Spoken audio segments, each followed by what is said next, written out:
somos desafiados pelo nosso tempo. Somos desafiados na nossa geração a responder às demandas da nossa geração. Cada geração precisa dar ouvidos à voz do tempo. Ainda lá nos anos de 1800, aquele que era conhecido como o príncipe dos pregadores, Charles Spurgeon, já dizia que um bom pregador precisava andar com a Bíblia de um lado e o jornal na outra, né? Outros pregadores já disseram isso. A igreja precisa fazer isso. A igreja, o povo de Deus, anda com a Bíblia numa mão e o jornal na outra mão, as notícias, o tempo. Somos leitores do tempo, mas somos intérpretes do tempo. Precisamos dar respostas para o nosso tempo, dar respostas para as nossas demandas, para os nossos problemas, para aquilo que nós estamos vivendo, para as angústias dos nossos dias. E às vezes as angústias dos nossos dias não são as angústias de dias anteriores. E talvez não serão angústias do futuro. Nós precisamos, como meditamos há algumas semanas atrás, há um tempo atrás, sobre o Espírito Santo que é como o vento. Precisamos dar ouvidos à voz do Espírito e saber para onde o Espírito está nos guiando, para onde Ele está nos norteando. Esse mês, queridos, é um mês muito importante. Vários países aderem a essa campanha, que é uma campanha de prevenção, é uma campanha de conscientização ao suicídio, um assunto que às vezes não é tão falado por nós. É um assunto que às vezes evitamos falar, temos medo de falar, não queremos citar, não queremos falar. Nós achamos alguns temas extremamente pesados e complexos, mas eles estão aí, queridos, e nós precisamos encarar esses problemas. Nós precisamos trazer resposta da palavra para os nossos dias, para as demandas que temos. Vivemos num mundo, queridos, carente, num mundo extremamente sensível. Eu não sei se você consegue perceber isso. Que o tempo que estamos vivendo agora é um tempo mais sensível. Parece que você vê gerações extremamente carentes. E você percebe pessoas extremamente frágeis. E as dores, elas são multiplicadas exponencialmente. As gerações mais antigas precisam entender o que está acontecendo com essas gerações mais novas. Há problemas que nós enfrentávamos e dizíamos, mas isso é uma bobagem, no meu tempo nós lidávamos facilmente com isso. Os nossos dias, esses problemas, eles alcançaram outras dimensões. Nós temos hoje uma geração que se comunica muito rapidamente, é uma geração de internet, é uma geração online, você precisa entender isso. Por isso que todos os problemas são multiplicados, porque as informações são muito velozes, são muito rápidas. As mentiras espalhadas se espalham muito rapidamente, as fofocas são muito rápidas. O bullying, aquilo que chamamos de bullying nas escolas, virou cyberbullying. Nós temos hoje, queridos, grandes oportunidades com a internet nas nossas mãos, mas nós temos muitos problemas. E precisamos dar resposta para esses problemas. Hoje à tarde eu recebi a notícia, um amigo pastor me enviou, falando sobre um outro pastor. Eu não conheço esse outro pastor, mas ele estava pedindo, ore por ele, pela esposa dele, e especialmente pela filhinha dele, chamada Rebeca. Essa menina está com problema de depressão e ansiedade já há muito tempo. Ele me mandou uma foto dessa menina, ela está se cortando o seu braço. E esse pastor está angustiado, hoje, nesse exato momento, com essa menina no hospital. Enquanto estamos aqui, ele está lá com a filhinha dele, Rebeca, no hospital, precisando de oração. Nós vivemos demandas que, às vezes, nós não sabemos lidar com elas. Problemas novos que antigas gerações não conheciam essas coisas. No mundo todo, queridos, 16 milhões de pessoas tentam tirar a vida por ano. 16 milhões de pessoas.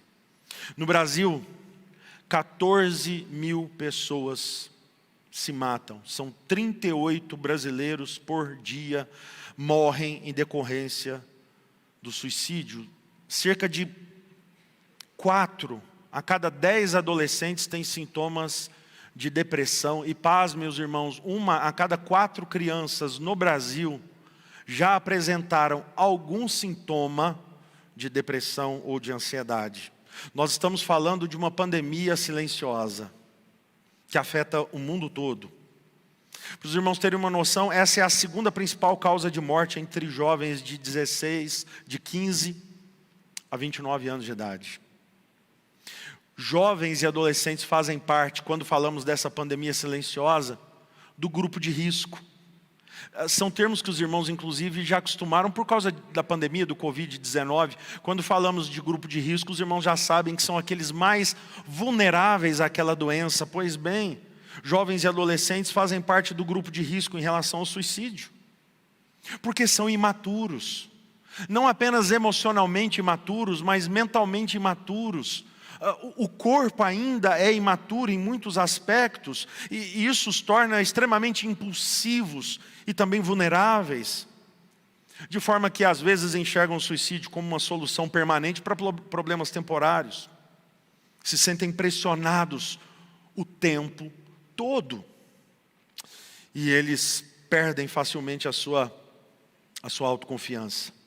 Algumas pesquisas, queridos, vão apontar que 90% das pessoas que cometem suicídio estavam em grande, terrível sofrimento. Problemas psicológicos, às vezes problemas mentais, psiquiátricos, problemas como depressão, como ansiedade, como vícios, esquizofrenia, bipolaridade e outros problemas. Contudo, queridos, há uma série de fatores que geram esse desejo da não vida. Porque isso é estranho para todos nós. O desejo de não viver é totalmente oposto àquilo que é natural para as nossas almas, àquilo que é natural para a nossa mente. Fomos criados para viver, fomos criados para a vida, de forma que todos os nossos instintos básicos e essenciais, desde que nascemos, visam a nossa proteção. Se você pensar bem, os seus medos são para a sua proteção.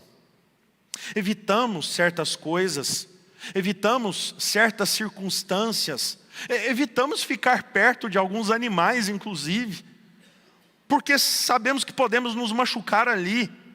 Instintivamente nós fugimos dessas circunstâncias, desses perigos. A nossa mente automaticamente nos diz: fuja, porque você pode morrer nisso. Essa é a programação natural do nosso cérebro, não querer morrer. De forma, amados, que desejar a própria morte, mais do que isso, desejar tirar a própria vida é a manifestação, é um sintoma de uma mente que está adoecida, de uma mente, de um coração, de uma alma que não está no seu curso natural, que não está conseguindo se defender, nem mesmo instintivamente. É reflexo de uma alma adoecida, de uma alma fraca, de uma alma que está naquele momento debilitada. Para você entender o que passa nessas mentes, o desejo de desistir, queridos, é a manifestação de que aquela pessoa não está dando mais conta. Não está dando mais conta de quê? Não está dando mais conta de conviver com a angústia que está sentindo. Não está dando conta mais de conviver com a dor que está sentindo. De conviver com a ansiedade que está sentindo. Com os erros que às vezes cometeu. Não está dando conta de conviver com a vergonha. De conviver com os fracassos. E aqueles que estão de fora, obviamente, não conseguem sentir. Talvez conseguem entender, mas não conseguem sentir. E quem fica? E os que ficam, queridos, os parentes, os amigos próximos, ficam perplexos. E os sentimentos são ambíguos e confusos, porque na mesma hora que se sente pena, se sente raiva, não sabem se ficam com dó ou se ficam nervosos. Por quê? Porque no suicídio, A vítima e o agressor são a mesma pessoa. E aí você não sabe o que faz com esse sentimento. Em geral, o grande sentimento que fica em quem está perto é sentimento de culpa. Precisamos pensar sobre isso e precisamos tratar essas questões. Eu quero trazer aqui 3 exemplos bíblicos para os irmãos. Existem mais exemplos. Você vai talvez lembrar de outros, mas eu quero trazer à baila 3 exemplos de 3 pessoas que em determinado momento da vida desejaram morrer, desejaram a morte. Não são só 3, tem mais. Tem no Antigo, tem no Novo Testamento.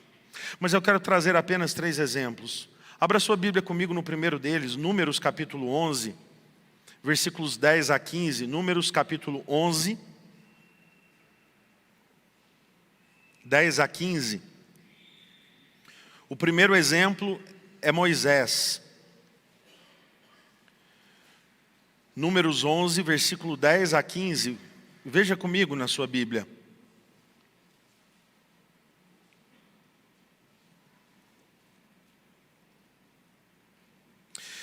Então, Moisés ouviu como o povo chorava por famílias, cada um à sua porta da tenda.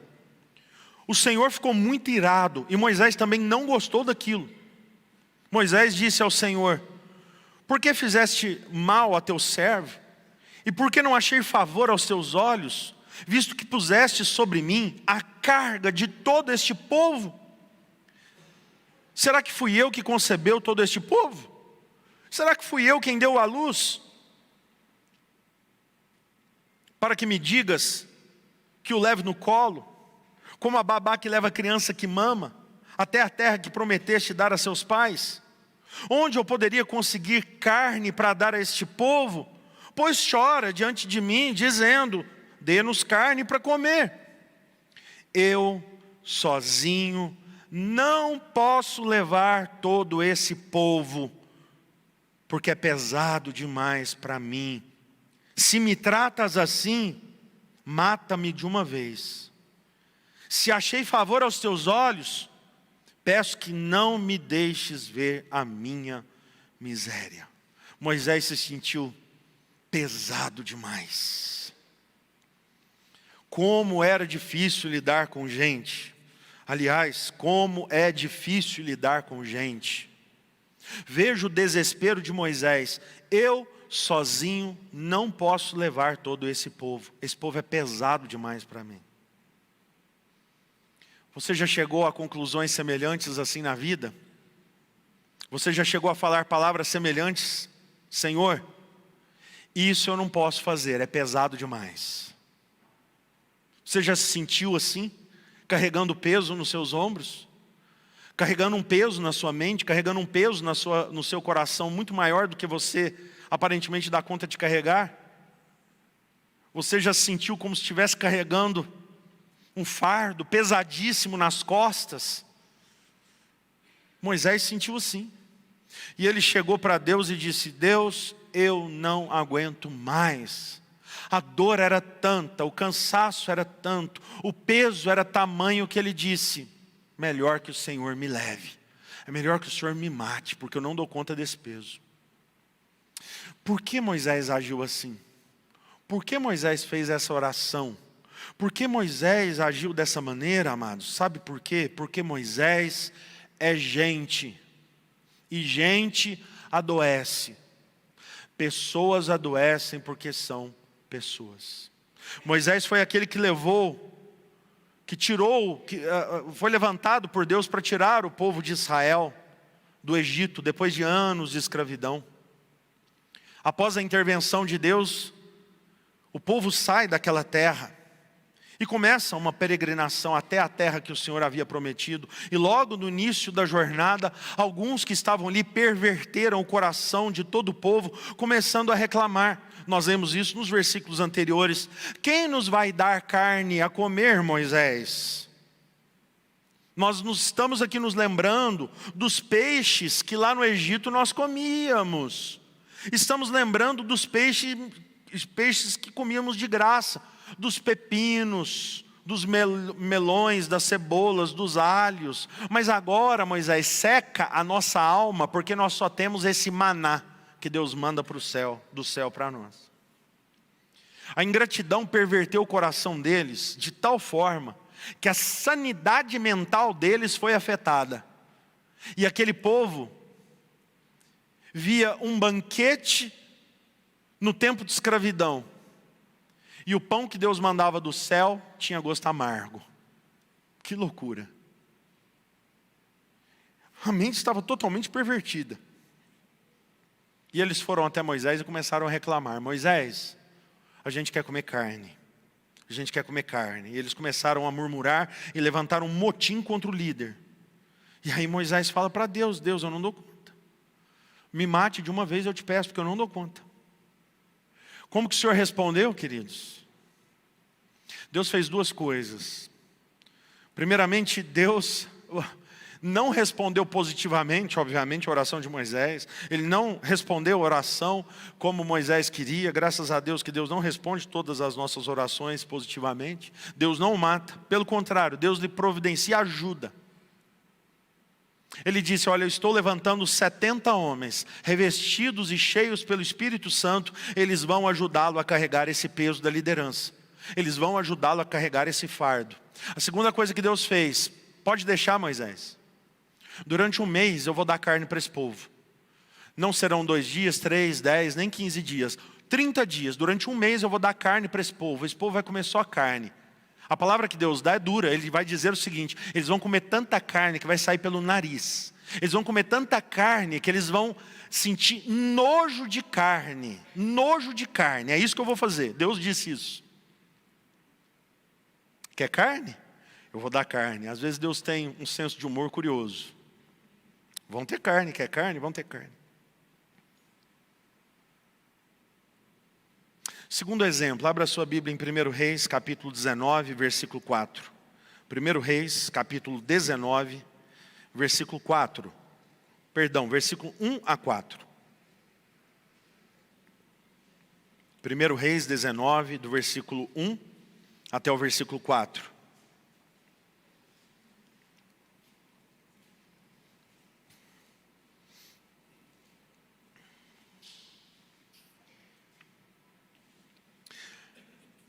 Acabe contou a Jezabel tudo o que Elias havia feito e como havia matado todos os profetas à espada. Então Jezabel mandou um mensageiro a Elias para lhe dizer: que os deuses me castiguem se amanhã, a estas horas, eu não tiver feito com a sua vida o mesmo que você fez com a vida de cada um deles. Elias ficou com medo, levantou-se e, para salvar a vida, se foi e se chegou a Berseba, que pertence a Judá. Ali ele deixou o seu servo. Ele mesmo, porém, ele foi para o deserto, caminhando um dia inteiro. Por fim sentou-se debaixo de um zimbro, sentiu vontade de morrer e orou: basta, Senhor, tira a minha vida, porque eu não sou melhor do que os meus pais. Elias é aquele profeta dos grandes feitos. Grandes coisas ele havia presenciado. Aquele povo estava adorando um falso deus chamado Baal, que eles acreditavam que era o Deus que mandava chuva, que dava alimento. Ele ora para que não chova sobre a terra, e não choveu, amados, durante 3 anos e 6 meses. Ele vai para um ribeirozinho e ele vai se alimentando ali, bebendo daquela água. E Deus envia corvos que levavam no bico pão e carne para ele se alimentar. Quando aquela torrente de água seca, ele vai para a casa da viúva. Ela só tinha 2 ingredientes: azeite e farinha. Enquanto ele esteve na casa daquela mulher, enquanto não caiu chuva dos céus, a farinha não faltou e o azeite não acabou. O filho da viúva morre. Ele ora e o menino ressuscita. Depois disso, ele sobe no Monte Carmelo e ele confronta 450 profetas desse falso deus chamado Baal, mais 400 profetas do poste ídolo. 850 profetas satânicos, ele os confronta. Ele faz um altar e ele ora. E Deus responde, mandando fogo do céu que consome aquele altar. Ele junta ao povo de Israel, eles eliminam aqueles falsos profetas que adoravam aquele falso Deus. Depois disso ele sobe no Monte Carmelo novamente, ele ora para que chova sobre a terra. E caiu grande, abundante, uma torrencial chuva. No dia seguinte, depois de tantos milagres, depois de tantas coisas poderosas, depois de uma grande vitória, Jezabel manda um WhatsApp para ele dizendo: amanhã eu vou te matar. Ele olha aquilo e fala: meu Deus. A mente dele, uma mente medrosa, uma mente que adoece, queridos, não é um medo qualquer. Ele entra em depressão, em profunda depressão. A mente dele fica tão confusa, que o texto bíblico diz que para salvar a vida, ele foge. Caminha o dia inteiro, deita debaixo de uma árvore e pede para morrer. Não é um negócio confuso? Ele quer salvar a vida e foge. Aí ele senta debaixo de uma árvore e ele pede para morrer. Você fala: Elias, então ficasse lá. Então volta. Que mente confusa é essa? Isso chama mente de gente que está em depressão. Isso é uma mente adoecida, isso é um coração adoecido, isso é uma alma adoecida. E ele fala, o texto bíblico é muito forte. Na versão que eu li para os irmãos, que é a Nova Almeida atualizada, ele sentiu vontade de morrer e orou: basta, Senhor. Por que Elias se sentiu assim? Por que Elias fez essa oração? Elias orou assim porque Elias é gente. E gente adoece. Pessoas adoecem porque são pessoas. Deus vai então conversar com Elias. Elias sai de lá, entra dentro de uma caverna. Ele não quer ver ninguém. Elias foge de todo mundo. Elias foge dele mesmo. Mas Deus vai atrás de Elias. O que você está fazendo aí dentro, Elias? Ele disse: olha, Deus, eu sou zeloso. Eu sou zeloso, eu sou fiel a ti. Mas esse povo abandonou a sua aliança. Eles derrubaram os teus altares. Eles mataram os teus profetas. E agora eu estou aqui, sozinho nesse país, e querem me matar também. E Deus vai tratar o coração dele. Deus chama ele para fora da caverna. Deus manda uma brisa suave. Deus dá comida para ele. Coloca comida fresca para ele se alimentar, para ele recobrar as suas forças. Você precisa comer, Elias, coma. Beba água, Elias. E quando Elias estava então ouvindo, atento, ele disse: Elias, a sua missão não acabou. O que eu tenho para você não acabou. O sentido de viver não acabou. Ainda há sentido para a sua vida. Você precisa voltar agora para Damasco. Eu quero você lá. Quando você chegar lá, você vai ungir Azael, rei da Síria. Você vai ungir Jeú, rei de Israel. Você vai atrás de Eliseu e vai ungí-lo profeta em Israel. E tem mais uma coisa, Elias. Você não está sozinho, não. Eu conservei em Israel 7.000 pessoas que não dobraram os seus joelhos a Baal, não adoraram. Você não está sozinho, Elias. Abra sua Bíblia em Jó, capítulo 3. Jó, capítulo 3. Esse é o terceiro exemplo de um homem que perde tudo que ele tinha de mais valioso na vida, aquilo que nós consideramos as coisas mais valiosas. Ele perde seus filhos, o seu casamento se estremece, a sua empresa entra em colapso, em falência, ele perde todo o seu dinheiro, ele perde todos os seus amigos, ele fica doente, há feridas espalhadas no seu corpo todo, e aparecem 3 homens, são os interlocutores desse livro, que vão questioná-lo o tempo todo. Jó capítulo 3, versículo 1 a 4 primeiramente. Depois disso, Jó passou a falar, olha só, e amaldiçoou o dia do seu nascimento. E Jó disse o seguinte: pereça o dia que eu nasci, e a noite em que se disse, foi concebido um homem, que aquele dia se transforma em trevas. Pule aí para o versículo 11 agora comigo. Porque eu não morri ao nascer? Porque não expirei ao sair do ventre da minha mãe? Porque houve um colo que me acolhesse, seios para que eu mamasse? Porque agora eu repousaria tranquilo, eu dormiria, e então haveria para mim descanso.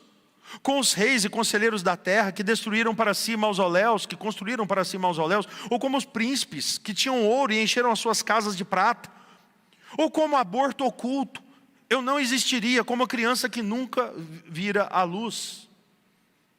Passe agora para o capítulo 6, veja comigo, que palavras fortes e pesadas são essas.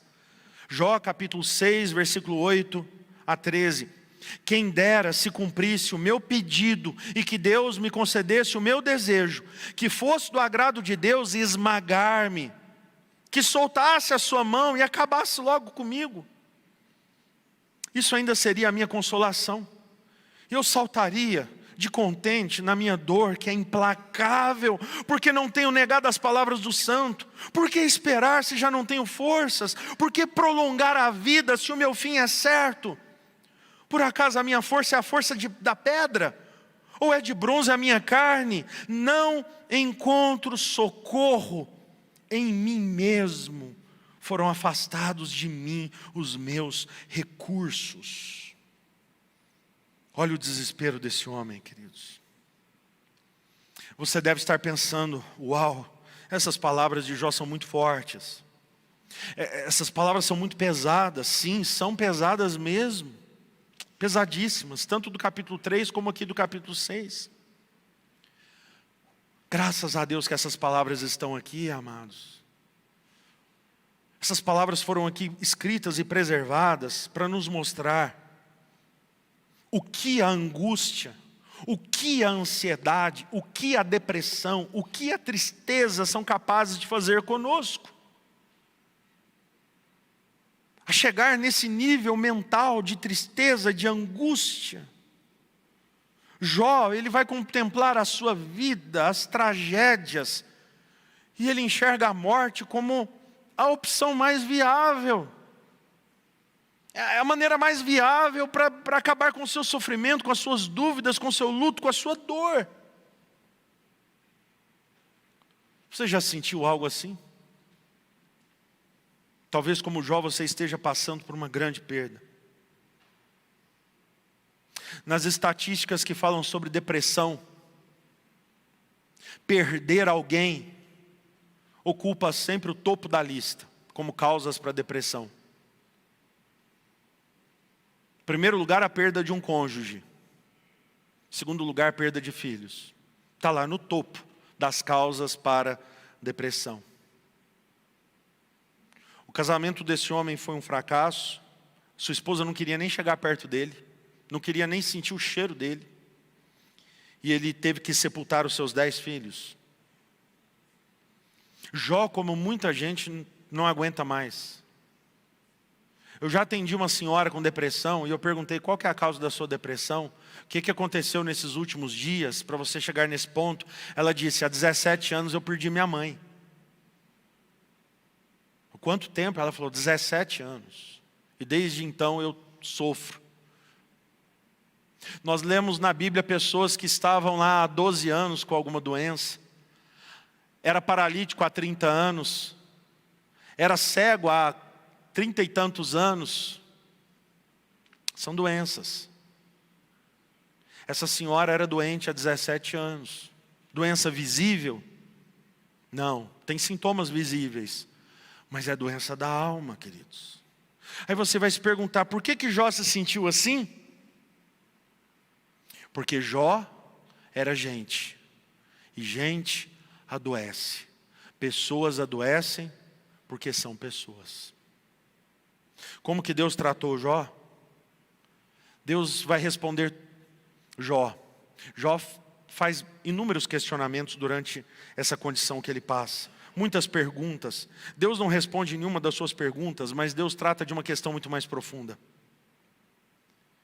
Ele começa do capítulo 38 em diante respondendo Jó, com perguntas que Jó não sabia responder. Jó, onde você estava quando eu lancei os fundamentos da terra? Você sabe o tamanho da circunferência da terra? Jó, você é capaz de pegar uma linha e medir a sua redondeza? Jó, você conhece as estrelas dos céus? A quem eu mesmo chamo cada uma delas pelo nome e nenhuma delas vem a faltar? Você consegue entender, Jó, todas as coisas que estão acontecendo no universo agora? Você consegue entender o mundo criado, os animais que eu criei? Deus vai perguntando e Jó é incapaz de responder qualquer pergunta de Deus. Porque Deus está dizendo só uma coisa para Jó: Jó, você não sabe nada. Você não sabe nada, Jó. Enquanto essas coisas estão acontecendo na sua vida, milhões de fatores, milhões de outras coisas estão acontecendo ao redor e você não sabe, Jó. Enquanto você passa pelas desventuras da vida, enquanto você passa pelas adversidades, enquanto você perdeu seus filhos, enquanto você está sofrendo com todas essas dores, Jó, você não sabe nada. Você não sabe os porquês. Amados, nós somos tão pequenos nos nossos pensamentos, passamos adversidades, problemas e nós enxergamos ao longe 1, 2 motivos, 3 motivos, queremos encontrar pequenos motivos para as nossas dores, para os nossos sofrimentos, mas Deus olha para nós e diz: ei, existem milhões de motivos, milhares de coisas acontecendo nesse exato momento que você não sabe.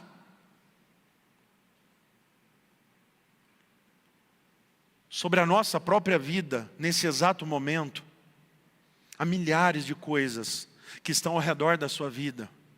Há milhares de questões que envolvem o seu ser, a sua vida, a sua família, que você não tem a mínima ideia. Mas Deus, que é eterno, que é soberano, está no controle de todas as coisas. E Ele está conduzindo a sua vida para formar em você o caráter de Cristo Jesus. Para transformar em você conforme o caráter daquele que nos salvou. Fazer com que a imagem do Cordeiro seja vista em você. Para restaurar aquela imagem e semelhança de Deus perdida lá no Éden. E Ele vai traçando essa história das nossas vidas para ir tratando o nosso coração e a nossa mente. De forma que Jó, quando se viu incapaz de responder tudo aquilo, disse a verdade. Senhor, eu te conhecia como muitos te conhecem, só de ouvir falar. Achava que conhecia o Senhor, não conheço nada. Agora eu estou conhecendo o Senhor melhor. Agora os meus olhos estão enxergando o Senhor de uma nova forma, de uma nova maneira. Por isso eu me arrependo por tudo aquilo que eu disse e fiz. Deus tratou Jó com graça e com misericórdia. Tiago escreve sobre isso, capítulo 5, versículo 11. Vistes que fim o Senhor deu a Jó? Porque o Senhor é cheio de eterna misericórdia e compassivo. Não sabemos absolutamente nada sobre os planos dele.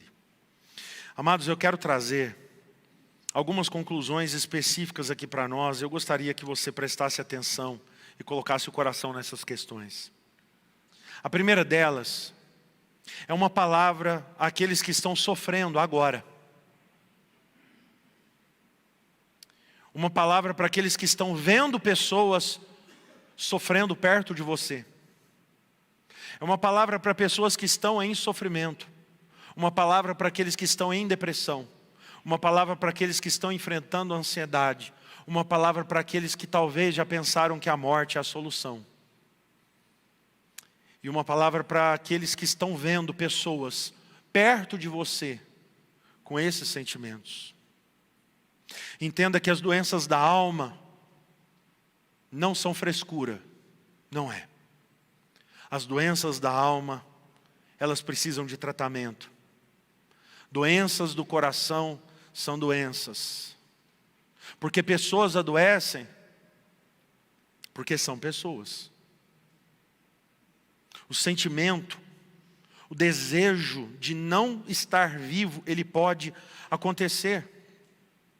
Contudo, meus amados, se nós formos construindo uma consciência correta, uma consciência adequada, bíblica, da nossa própria importância, da nossa identidade, do sentido para a nossa vida, nós vamos encontrando respostas, outras respostas para aquelas situações que são situações apavorantes que nós estamos vivendo. Respostas que não seja desistir. Nos casos que nós citamos aqui, Moisés, Elias, Jó, a fé no eterno ajudou eles a atravessarem o vale da sombra da morte. A angústia terrível que eles estavam sentindo. De forma que se você se sente como Moisés, cansado de carregar tantos fardos e pesos, vá até Jesus, porque o seu jugo é suave e o seu fardo é leve. Venham a mim aqueles que estão cansados e sobrecarregados, disse Jesus. Venha, eu aliviarei. Leve os fardos a Jesus. Ele sabe que nós às vezes estamos carregando fardos pesados demais. Foi por isso que ele colocou gente para ajudar Moisés. Vá até Jesus e deixe esses fardos com ele. Deixe os fardos com Jesus. Você tem fardos para carregando? Você está carregando fardos pesados? Leve-os até Jesus essa noite. Se você se sente sozinho como Elias, se você tem medo como Elias estava com medo, vá até Jesus. Muita coisa pode nos causar medo. Amados, nossas crianças, nossos adolescentes e nossos jovens estão cercados por situações que para eles são situações muito ameaçadoras. Eles vivem muitas situações constrangedoras. Situações que você talvez diz, mas meu filho, isso é pequeno demais, isso é uma bobagem.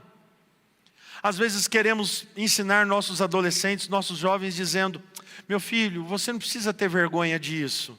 Não precisa ter vergonha. Talvez há uma maneira melhor de abordar isso. Meu filho, você está sentindo vergonha? Me fala o que você está sentindo. Meu filho, sentir vergonha é normal. A gente às vezes sente vergonha mesmo, meu filho. Vamos conversar sobre isso. Meu filho, você está com medo? Bobagem. Não sinta medo. Não. Meu filho, por que você está sentindo medo? O que você está sentindo agora? Qual que é o seu sentimento agora aí na sua mente, no seu coração? Deixa eu ajudar você a atravessar esse vale. Se você está em luto como Jó, se você está como Jó, sofrendo, enlutado porque perdeu alguém. Talvez como Jó você está triste porque os seus negócios não deram certo. Eu já contei aqui a experiência, o pastor Johnny conhece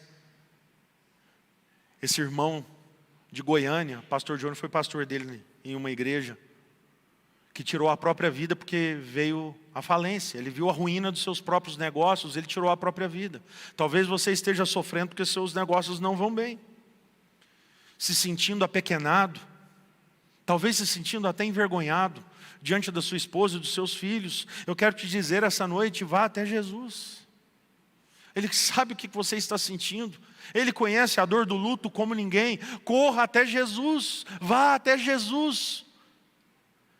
Porque Ele veio para que nós tenhamos vida, e tenhamos vida em abundância. Essa vida em abundância é uma vida transcendente, é uma vida que vai além da morte. Porque Jesus disse, aquele que vive e crê em mim, ainda que morra, viverá. Essa é a esperança que nós temos em Cristo Jesus. Vá até Jesus. Você lê o livro de Jó, e o livro de Jó traz para nós um vislumbre de conforto no final do livro. Porque Deus vai restaurando as coisas na vida dele, mas eu digo para os irmãos que aquilo é uma pequena sombra, nem da metade do que nós teremos em Cristo Jesus, o Senhor, na glória, queridos. Aquele livro está dizendo para nós, olha, no final vai dar tudo certo. Ainda que o final seja lá na glória e não aqui. Porque no final, os filhos de Deus sempre vão para casa. Sempre vão para casa. Lembre-se que os sofrimentos do tempo presente não podem mesmo ser comparados com a glória que será revelada a nós. Continue crendo, continue orando, continue confiando, continue repartindo e conversando. A noite escura vai passar.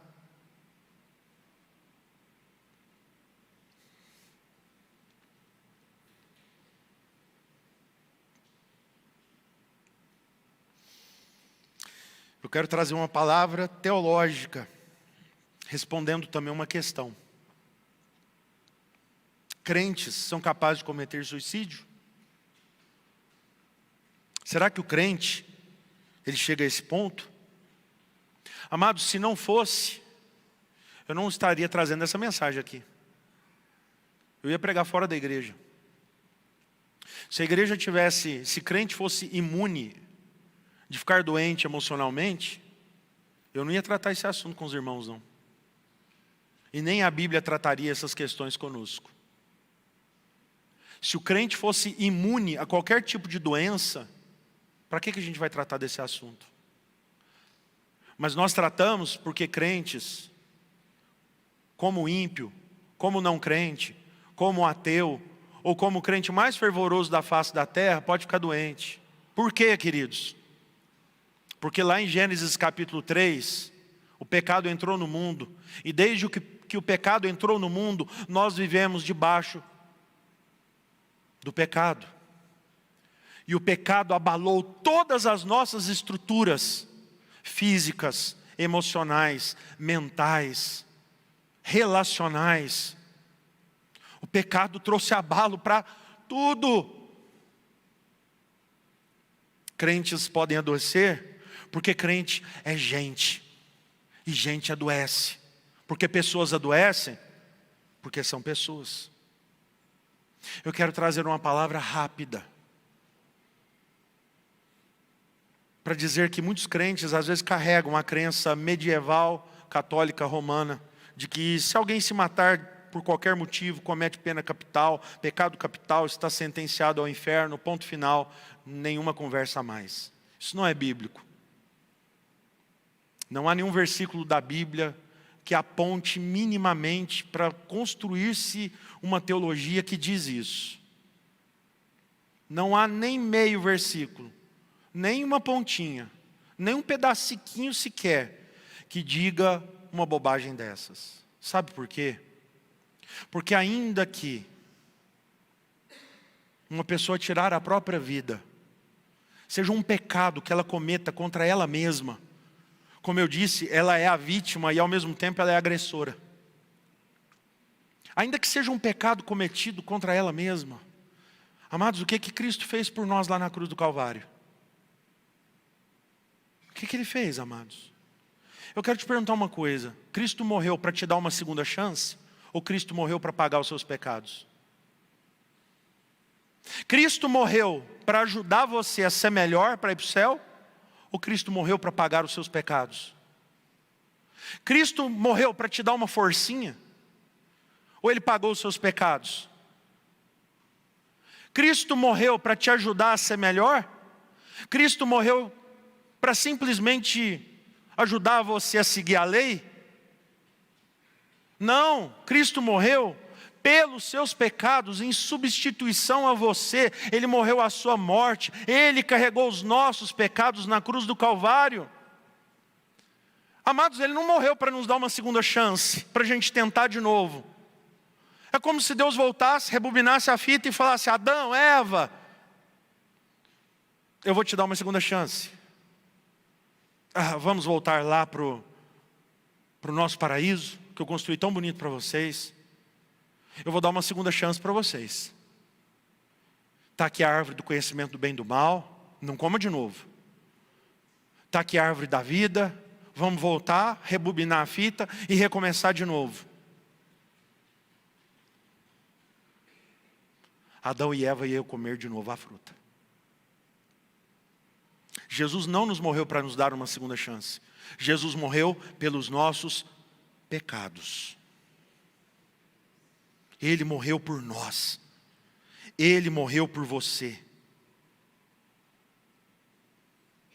Nós citamos 3 exemplos, Moisés, Elias, Jó, tem outros na Bíblia. O desejo de morrer na mente, no coração de um crente, pode chegar ao ponto de fazê-lo desistir. Pessoas adoecem porque são pessoas. De forma que crentes em Cristo podem adoecer como qualquer outra pessoa. Porque todos nós, crentes e não crentes, estamos debaixo dos efeitos do pecado. Será que um crente pode não encontrar fortaleza no Senhor a esse ponto? Pode. Pode chegar a esse ponto, como nós. Às vezes não confiamos no Senhor para as pequenas coisas que nós realizamos na nossa vida. Damos as costas para Deus e queremos tomar conta de nós mesmos para resolver um monte de coisas. Muitas vezes pecamos contra Deus, pecamos contra o Espírito Santo, pecamos contra tudo aquilo que Ele nos ensinou, porque estamos dando as costas a Deus e sendo egoístas. Então não diga que alguém cometeu suicídio é mais egoísta que você. Somos também egoístas. Muitas vezes damos as costas ao Eterno. Muitas vezes queremos resolver as coisas por nós mesmos. Muitas vezes queremos fazer do nosso jeito e falamos, Deus, eu dou conta. Damos as costas à suprema alegria que Ele tem para nós. Davi não fez isso? Quando subiu no seu palácio procurando alguma alegria fora das tantas alegrias que o Senhor já havia te dado? É por isso que lá no Salmo 51 ele ora pedindo, Deus, torna a dar-me a alegria da tua salvação. E como eu já ensinei para os irmãos, ele não perdeu a alegria da salvação depois que pecou. Ele pecou porque ele perdeu a alegria da salvação. Quem perde a alegria da salvação, mesmo sendo salvo, precisa orar por isso. Senhor, torna a dar-me a alegria da minha salvação. Um crente, ele pode adoecer a tal ponto de ficar cego em relação à providência, à proteção e ao cuidado de Deus. Mas é pecado? É um pecado. Eu vou te falar algo importante, você já sabe, mas alguém precisa dizer isso para nós. Ninguém morre sem pecado. Temos às vezes uma ideia arminiana na mente que nós convertemos, recebemos Cristo como Senhor e Salvador da nossa vida, somos salvos, mas toda vez que você peca, você perde a sua salvação. Aí você arrepende, ora, ganha a salvação. Peca, perde a salvação. Arrepende, ora, ganhou a salvação. É uma balança, uma gangorra diabólica essa. Perde a salvação, ganha a salvação. O resultado para mim é que a salvação está no arrepender-se. Não é na cruz, não é em Cristo. É no ato ali do arrependimento. Amados, não existe nenhum instante na nossa vida que nós não estejamos livres do pecado. Em cada momento da nossa existência há pecados. Pecados que você viu cometendo e pecados que você não viu cometendo. Pecados que você fez e pecados de omissão, coisa que você tinha que ter feito e não fez. A Bíblia diz, alegrai-vos no Senhor, é uma ordem, e você se vê murmurando, é pecado. A Bíblia diz, orai sem cessar. Você não ora, mas pensa, não, eu não tive pensamento impuro. Não olhei para mulher nenhuma com intenção impura, não pequei. Orou? Não, não orei hoje, pecou. Não olhei para mulher nenhuma com intenção impura, estou limpo. Ficou alegre hoje? Não, pecou. Falou do amor de Cristo? Não. Ixi. Nós nunca estamos livres do pecado, o pecado está nessa nossa carne. É por isso que Paulo escreve, desaventurado homem que sou. Porque o mal que eu não quero fazer, eu faço. E o bem que eu quero fazer, eu não consigo fazer. É o Espírito Santo de Deus que vai transformando o nosso coração, que vai mexendo conosco. Para quê? Para que arrependamos. E a gente arrepende para quê então, pastor, se não é para conquistar a salvação? É para nos relacionar com Deus. Arrependimento e fé é marca do Espírito Santo em nós. Arrependimento e fé é marca da salvação em nossas vidas. É marca de que somos salvos. É sinal da sua fé. Arrependimento é demonstração de relacionamento com Deus. É gerado pelo Espírito Santo. Irmãos, no arrependimento nós tomamos posse da salvação, do perdão dos nossos pecados e lembramos que somos filhos amados de Deus. São bênçãos que acontecem na hora do arrependimento, mas o que nos purifica de todo o pecado não é que você é bonzinho e se arrependeu, é Cristo morreu no seu lugar, é o sacrifício de Cristo Jesus. É por isso que na Santa Ceia, Jesus toma o cálice dizendo: este cálice é a nova aliança no meu sangue para a remissão dos pecados, para perdão dos pecados. É o sangue de Cristo Jesus que nos purifica de todo o pecado. Agarre-se na salvação em Cristo Jesus. Agarre-se na salvação de Cristo Jesus. Eu quero orar com você agora. Se você está sofrendo de alguma forma, precisamos lutar pela vida. Cristo veio para nos dar vida e vida em abundância. Eu quero que você ore, feche os seus olhos agora. Busque a presença do Senhor. Eu quero que você peça: Senhor, seu coração está angustiado? Coloque a mão aqui no seu coração, junto comigo. Põe a mão assim no seu coração. E ora assim: Senhor, tira a angústia da minha alma, tira a dor do meu coração, tira a inquietude que está aqui dentro. Deus, traz consolo, traz conforto. Senhor, tira esse peso, tira essa tristeza, tira esse incômodo. Senhor, tira do meu coração essa vontade, ó Deus, de desistir, porque eu quero caminhar para Ti, eu quero viver em Ti. Senhor, me dê a alegria da Tua salvação. Senhor, me dê a alegria de saber que eu sou filho do Senhor, filha do Senhor. Senhor, me dê a alegria de saber que eu pertenço ao Teu povo. Senhor, me dê a alegria de saber que no tempo certo e na hora certa eu vou para casa, mas é só quando o Senhor quiser. Senhor, consola o meu coração, fortaleça a minha alma. Peça isso, peça: Senhor, enche-me com Teu Espírito Santo. Me encha, Pai, com Teu Espírito, em nome de Jesus. Peça isso. Às vezes quando penso em desistir e tudo parece tão difícil, Ele me dá a mão.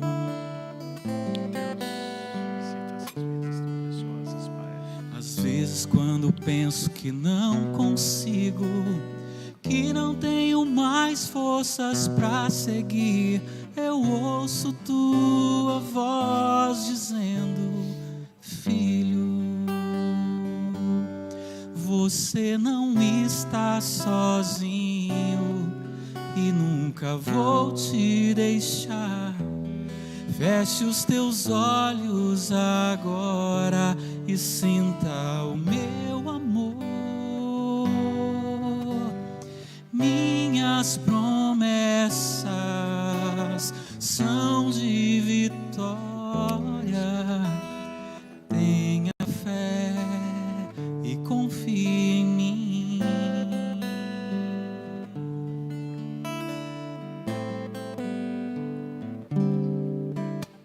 Às vezes quando penso em desistir e tudo parece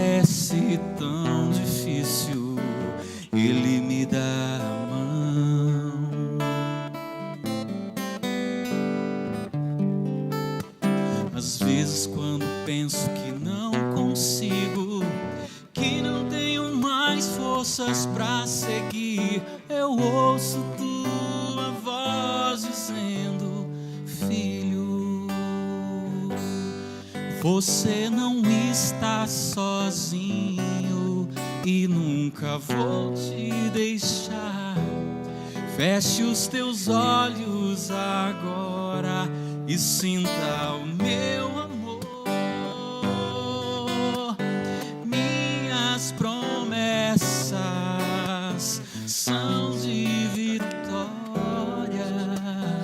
Tenha fé, tenha fé, tenha fé e confie em mim.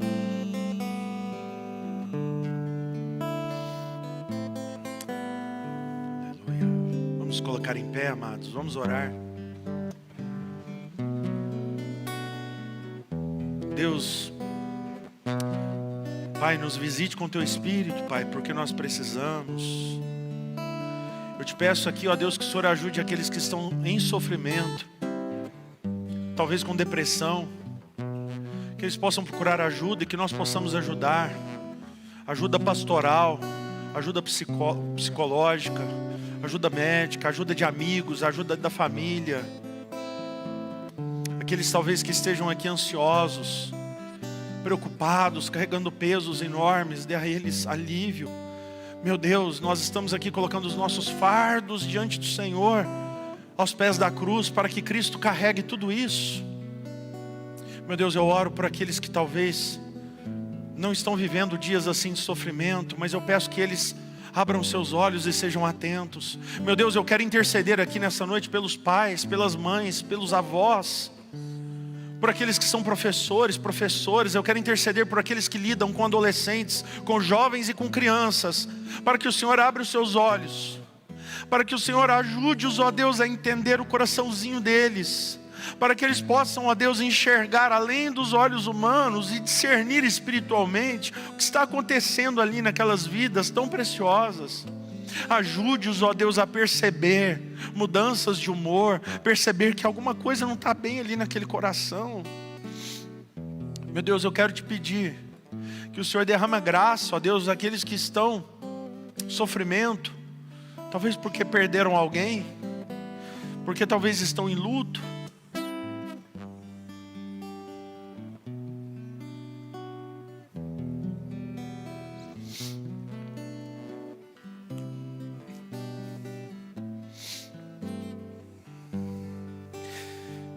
Eu quero te pedir, Pai, por essa família querida que está aqui com a gente essa noite. O Senhor sabe quem é, Pai. Eu quero te pedir que o Senhor traga graça no coração deles, que o Senhor os tome no colo, que o Senhor os trate com ternura e graça, e que eles se sintam abraçados pela doce presença do Teu Espírito Santo, e que o Teu Espírito Santo dê a eles a paz que excede todo o entendimento, para dar a eles uma força indizível, para trazer a eles, ó Deus, o carinho, a proteção, o consolo e o fortalecimento que o Teu Espírito Santo é capaz de dar. Eu quero te pedir pela filha desse pastor querido, a Rebeca, que está em grande sofrimento, que está se machucando, Pai. Meu Deus, visita essa menina e traga graça para ela, Pai. Tira esse sofrimento, essa angústia. Não permita que os laços de morte cerquem o seu coração. Em nome de Jesus, que o Senhor quebre esses laços de morte ao redor dessa garota, e que o Senhor esteja trazendo a paz que excede todo entendimento ali naquela vida.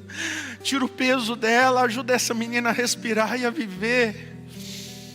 Tira dela essa angústia agora, Pai. Põe a mão na mente, no coração, na alma dessa tua filhinha, a Rebeca. Pai, tira dela esse sentimento, como de tantos outros que talvez estejam agora passando por isso. Talvez aqui nesse templo, talvez em casa, talvez em um lugar que nós não estamos vendo, mas o Senhor está, porque os Teus olhos estão sobre toda a terra. Visite-os, Pai. porque o Senhor é o Deus que conhece o nosso sofrimento. A tua palavra diz que nós temos um grande sumo sacerdote que conhece o nosso sofrimento, e Ele é Cristo Jesus. É por isso nós entramos ousadamente junto ao trono da graça, para receber misericórdia e proteção e força para as nossas vidas, para a vida daqueles que estão sofrendo. Visite-os nessa noite, agora, em nome de Jesus. Amém, Pai. E que a graça do nosso Senhor e Salvador Jesus Cristo, que morreu de uma única vez por nós, para nos substituir para sempre, que o amor eterno, carinhoso, aconchegante de Deus o Pai, e que as ternas e eternas consolações do Espírito Santo estejam sobre todos nós e sobre todo o povo de Deus espalhado em toda a terra, hoje para todo sempre. Amém, Senhor. Amém. Deus nos abençoe, amados. Que a paz do Senhor possa encher o seu coração, a sua mente em Cristo Jesus. Vamos em paz.